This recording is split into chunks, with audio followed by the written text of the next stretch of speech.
Man, YouTube, what's up? It's your boy Zell back with another banger video. In this video, I'm gonna talk about Sergey Kovalev saying Anthony Joshua has a fragile head.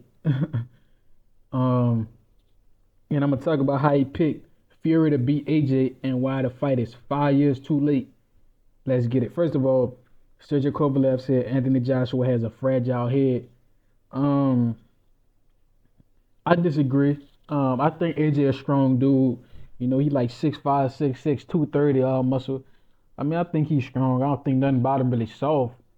I do think his skills are inconsistent though, because Fury don't hit hard enough to crack AJ like Daniel Dubois.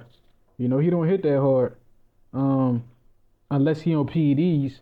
You know, last time I saw Tyson Fury hit hard was when he was off them drugs. I don't recall him ever hitting Usyk too crazy. Um, he never hit Francis Ngannou real hard. So his power is not crazy, and AJ is good enough to take a punch from Tyson Fury, I believe. But his defense, his defense is so inconsistent. You know, AJ not soft. His defense is weird, and his defense leaves holes in his in his game for him to get hit hard. Because the thing is, any heavyweight can hurt anybody on any given night. That's the beauty of the heavyweight division. They so damn big that anything, a lot of things that they throw can end the fight, and that's what makes it so spectacular. Because anybody can win on any given night in the heavyweight division. That's why when we see a skilled heavyweight, we notice that he separates himself. Every time a skilled heavyweight runs through the division, Alexander Usyk, he can take over the division. Before Usyk, it was the Tysons, Lennox Lewis's. Those guys were very skilled. Evander Holyfield, those guys were very skilled and was able to take over heavyweight. And before those guys, the golden era, Ali, Foreman, Frazier, those guys were able to run through heavyweight for a long time. So, I mean, skills pay the bills always. And since heavyweights are so big, a lot of them don't focus on sharpening their defense, perfecting their punching technique, getting out of the way of punches. They focus on being able to hurt. But if you condition and can't take it, that's an easy way to lose. And I think that's what it is with AJ. I think he can dish it. I think he can dish it. He can dish just as much as anybody else. But I don't think he can take it. And we always see him getting hurt because his defense not really on part. And as a boxer, it don't matter how hard you hit, you should always protect yourself. Be defensively minded. Be defensively responsible. And at certain times, AJ not defensively responsible, and we see him getting hurt consistently when he not defensively responsible. When he get too arrogant, when he fought Andy Ruiz and tried to fight on the inside, he got hurt. When he fought Daniel Dubois and hurt Dubois, he tried to run in and ran into some shit, amplified the punch. So his defense so inconsistent, and that's what leads to him getting beat when he's not supposed to. But just like Fury versus AJ, Fury versus AJ, AJ versus everybody else. This fight is so late. You know, this fight is super late. At this point, I feel like Eddie Hearn trying to cash these dudes out now because he done got the most that he could out of them. Now he's trying to cash them out and give them their big fights.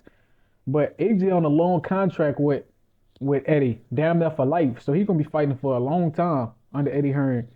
So I mean, it's really the promoter's fault for not making these big fights happen earlier in their career.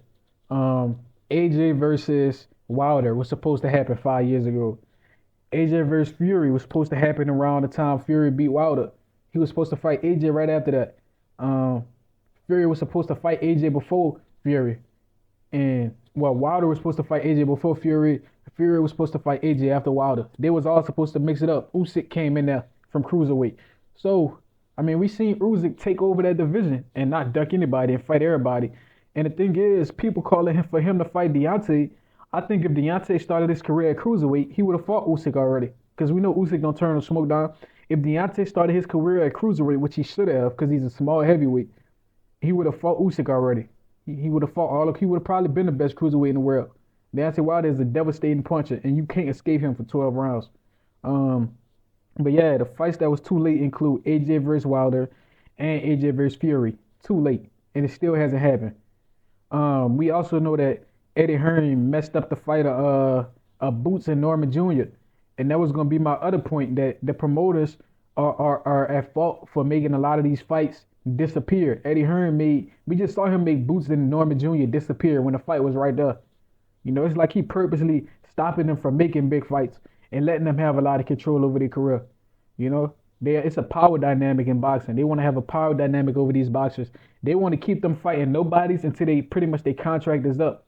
And the way they do it is they only give you the big fight if you guarantee that you'll sign with them again. Then they give you that big fight. So they want to trap you to get you that big fight. They want you to be signed with them for you to have a big fight.